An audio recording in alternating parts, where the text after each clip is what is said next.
मार्च 2026 को जिन्होंने अपनी ताकत के दम पर एक नई क्रांति को जन्म देना है, मेरे नौजवान युवा साथियों, मेरे भाइयों, मेरे दोस्तों, पत्रकार एवं छायाकार बंधुओं, आज इतनी बड़ी संख्या में मैं डॉक्टर साहब से कहूंगा कि एक हमारे से गलती हो गई। हम जब अनुमान लगा रहे थे, उस अनुमान के बाद में हम जगह का सही जो है वो नहीं कर पाए। मुझे ऐसा लगता है, मुझे मीडिया का भी एक साथी कहना था कि दिग्विजय जी, अगर इससे 3 गुना पंडाल भी होता तो उसको भी आज आपकी सभा भरने का काम करती। मैं मानता हूं, मैंने भी सिरसा जिले में पुरानी और नई पार्टी में रहते हुए कई कार्यक्रम देखे हैं, मगर जिस संख्या में आज आपकी हाजिरी है और आज आपका उत्साह है, मैं इसको सलाम करता हूं। मैं आज आपको बधाई देना चाहता हूं और विशेष तौर पर युवा साथियों को जिन्होंने बड़े जोश के साथ, उत्साह के साथ आज अपनी हाजिरी दर्ज कराई है। आज मैं सबसे पहले चौधरी देवीलाल जी के आने वाले 112वें जन्म दिवस के शुभ उपलक्ष्य की भी आप सबको बहुत बहुत बधाई देना चाहता हूँ, बहुत बहुत शुभकामनाएं देना चाहता हूँ। आज दूसरा नवरात्र भी है और माता रानी की असीम कृपा और उनका आशीर्वाद हम सब पर बरसे, उसकी भी बहुत बधाई आप सबको देना चाहता हूँ। वहीं चौधरी उनका चौटाला जी जब मुख्यमंत्री थे तो उन्होंने प्रदेश के अंदर 23 सितंबर को वीरों और शहीदों के दिवस के रूप में मनाने की घोषणा की थी। आज उन महान विभूतियों को, उन देवता रूपी शहीदों को जिन्होंने इस पार्टी के लिए कुर्बानियां दी, आज मैं उन्हें नमन करना चाहता हूं, उन्हें याद करना चाहता हूं। सम्मानित साथियों, युवा योद्धा, जो सम्मेलन हमने किया, इससे पहले पूरे प्रदेश के 90 विधानसभा क्षेत्रों में मैं और मेरे साथी घूम करके आए हैं। युवा जोड़ो अभियान के तहत मुझे 650 गांव में जाने का अवसर मिला, सभी 90 विधानसभा क्षेत्रों में जाने का अवसर मिला और सभी कस्बों में, शहरों में जाने का अवसर मिला। जहां जहां हम गए, एक ही आवाज थी कि अगर आज सबसे ज्यादा प्रताड़ित और परेशान कोई वर्ग है तो वो नौजवान पीढ़ी है प्रदेश की, और भविष्य जो है प्रदेश का वो इस नौजवान पीढ़ी के भविष्य पर टिका हुआ है। अगर इसके भविष्य को सुरक्षित नहीं किया गया तो आने वाला समय बहुत चुनौती भरा होगा प्रदेश के लिए। आज मैं अपने बात की शुरुआत बेरोजगारी की इस बढ़ती खाई के रूप में करना चाहता हूं। सम्मानित साथियों, कहीं चले जाओ, आज किसी गली में चले जाओ, किसी नुक्कड़ पर चले जाओ, एक बड़ी फौज बेरोजगारों के तौर पर, एक चुनौती के तौर पर प्रदेश के सामने खड़ी है। उसके लिए प्रदेश की सरकार ने आज भी कोई बड़ा फैसला नहीं लिया। मैं तो बधाई देता हूं दुष्यंत सिंह चौटाला की सोच को, जिन्होंने 75% आरक्षण को हरियाणा में कानूनी रूप बनाकर लागू किया था, मगर वो कोर्ट के अंदर पेंडिंग हो गया और प्रदेश की सरकार उसे भूल गई। मैं दुष्यंत जी से कहूंगा कि आप हमें दिशा दिखाने का काम करें। अगले 5 साल, 4.25 साल जो इस बीजेपी की सत्ता में पड़े हैं, हम आपकी युवा इकाई के कार्यकर्ता इस प्रदेश की सरकार के सामने चुनौती बनकर के रहेंगे और अगले चुनाव का इंतजार नहीं करेंगे, बल्कि हरियाणा के बेरोजगारों की लड़ाई अपने कंधे पर उठा करके लड़ने का काम करेंगे। मैं वादा करता हूं। आज एजुकेशन की लड़ाई लड़ने की जरूरत है। मैं आज डाटा देख रहा था दुष्यंत जी, हरियाणा के कॉलेजों का ये बुरा हाल है कि 50% से ज्यादा सीटें खाली पड़ी है कॉलेजों के अंदर। मैं गलत तो नहीं कर रहा, मेरी उम्र वाले यूनिवर्सिटियों के लिए आ रहे हैं।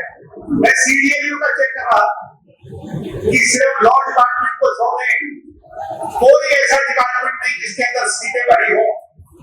यानी एक तरफ दिल्ली यूनिवर्सिटी है, चंडीगढ़ यूनिवर्सिटी है, जहां दाखिला करने के लिए मारामारी होती है, लोग बड़ी बड़ी अप्रोच लगाते हैं। वहीं आज हरियाणा की बीजेपी के सरकार के अंदर ये हाल है कि 50% सीटें खाली पड़ी है, क्योंकि यहाँ पर एजुकेशन पर ध्यान देने वाला कोई नहीं है। हरियाणा में कोई दाखिला लेना नहीं चाहता है। मैं हरियाणा के युवाओं को वादा देता हूँ कि आने वाले 4.25 साल के अंदर ये बीजेपी की युवा इकाई इस सरकार के आंख और कान खोलने का काम करेगी। और मैं ये वादा देता हूँ कि चाहे हमें कोई भी कुर्बानी क्यों ना देनी पड़े, हम हरियाणा की एजुकेशन व्यवस्था को बेहतर करके दिखाएंगे, उसके लिए संघर्ष करने का काम। हमारे साथियों, आज हरियाणा को खेल के रूप में जाना जाता है। खेल खिलाड़ी के लिए आज कोई नई पॉलिसी नहीं है। मैं वादा देता हूं उस मन से कि भविष्य में जितने भी मुद्दे खेल खिलाड़ियों के हैं, हम उनकी आवाज बढ़कर के 4.25 साल में उभरेंगे और उनकी लड़ाई लड़ने का काम करेंगे। प्रदेश के अंदर अपराध बहुत बड़ी चुनौती बन गया। आपने देखा कैसे हमारी भिवानी में एक बहन मनीषा को दिन दहाड़े मौत के घाट उतार दिया गया। लंबा आंदोलन चला, CBI की जांच की शुरुआत हुई, मगर आज भी कोई क्रिमिनल नहीं पकड़ा गया। हर रोज गुंडे किस्म के लोग धमकियां दे रहे हैं, लूटपाट कर रहे हैं, मर्डर कर रहे हैं। मैं आज इस मंच से कहना चाहता हूं कि आने वाले समय के अंदर या तो प्रदेश की सरकार, प्रदेश का मुख्य नायब सिंह सैनी प्रदेश के हालात को सुधारने का काम करे, अन्यथा जननायक जनता पार्टी का एक एक कार्यकर्ता, एक एक युवा साथी प्रदेश में बढ़ते अपराध के प्रति एक बड़ा आंदोलन चलाने का काम करेगा, इसके खिलाफ लड़ाई लड़ेगा। हमारे यहाँ पर नशा बड़ी चुनौती और सिरसा जिला तो नशे का हब बढ़ करके बढ़ गया। मैं आज इस मंच से कहना चाहता हूँ कि जेजेपी का युवा कार्यकर्ता इस बात की जिम्मेवारी लेगा कि न केवल हम अपनी पार्टी के साथ लोगों को जोड़ेंगे, न केवल अपनी पार्टी का प्रचार करेंगे, बल्कि इस बात के लिए जागरूकता फैलाएंगे और इस बात की लड़ाई लड़ेंगे कि प्रदेश में नशे को, प्रदेश के अंदर इस भयावह बीमारी को प्रदेश की सीमाओं से बाहर कैसे भेजा जाए, उसके खिलाफ आंदोलन चलाने का काम करेंगे। मैं वादा दूंगा। हमारे साथियों, आज विश्वविद्यालयों का हाल देख लो। आप किसी भी विश्वविद्यालय में चले जाओ, विश्वविद्यालय कम, शिक्षा के मंदिर कम, RSS के अड्डे बन करके रह गए।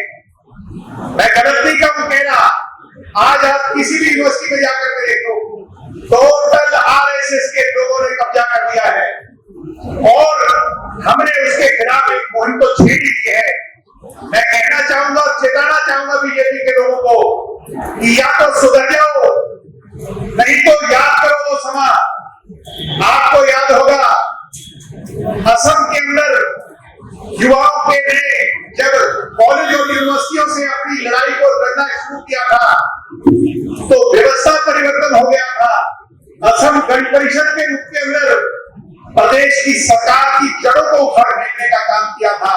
मैं ये वादा देता हूं कि आने वाले समय में जननायक जनता पार्टी की युवा इकाई इन यूनिवर्सिटियों से इस RSS की जड़ों को उखाड़ फेंकने का काम करेगी, RSS को इन यूनिवर्सिटियों से निकालने का काम करेगी। आज पेपर लीक हो रहे हैं, आज एक्सटेट का बहुत बड़ा मुद्दा है, आज XKRM का बहुत बड़ा मुद्दा है। मैं XKRM के कर्मचारी भाइयों को विश्वास दिलाता हूं कि आप चिंता मत करो। और अभी तो दुष्यंत जी 4-4 महीने की जो है ना तनख्वाह पेंडिंग है XKRM वालों की, और नायब सिंह सैनी ने कहा था कि मैं पक्के करूंगा। भाई बताओ पक्के किए क्या एचकेआरएम के लोग? किए क्या? आज मैं वादा देता हूं एचकेआरएम के मेरे भाइयों को, ये आपकी लड़ाई नहीं है, आपके रोजगार को सुनिश्चित करवाने का हक, उसकी लड़ाई की जिम्मेवारी हमारी होगी। और भविष्य में 4.25 साल में इन एचकेआरएम वालों को पक्का कराने के लिए जहां भी संघर्ष करना पड़ा, वहां जननायक जनता पार्टी का युवा इकाई का कार्यकर्ता पहली पंक्ति में खड़ा हुआ है। मैं लंबा चौड़ा भाषण ना दे करके पार्टी के नेतृत्व को यह विश्वास दिलाता हूं कि आज ये शुरुआत है और अगला कार्यक्रम हम केधर में होगा, जो भी नई तारीख हम तय करेंगे, और अगले 6 महीने पूरे हरियाणा का फिर से दौरा करेंगे।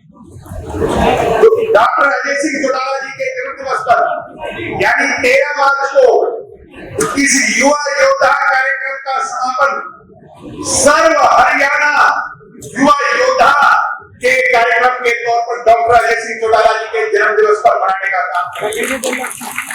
और वो मेरा वादा है डॉक्टर अजय सिंह जी से कि जहां कहीं भी आप हमें आदेश देंगे वो कार्यक्रम होगा, मगर वो कार्यक्रम हरियाणा के इतिहास का युवा शक्ति का सबसे बड़ा जमावड़ा होगा, जिसमें लाखों युवा आकर के इस प्रदेश की सरकार के सामने चुनौती बनकर के खड़े होंगे। और मैं ये वादा आपको देता हूं कि जो जिम्मेवारी आपने हमारे कंधों पर रखी है, हम इसे कतई अदरवाइज नहीं, इसे इस आग के दरिया से पार करवा करके, और 2029 का जो टारगेट है, वो टारगेट क्या मिलितानी जी कह रहे थे, वो टारगेट है मछली की आग और अर्जुन का तीर। भाई दुष्यंत सिंह चौटाला एक युवा मुख्यमंत्री हरियाणा प्रदेश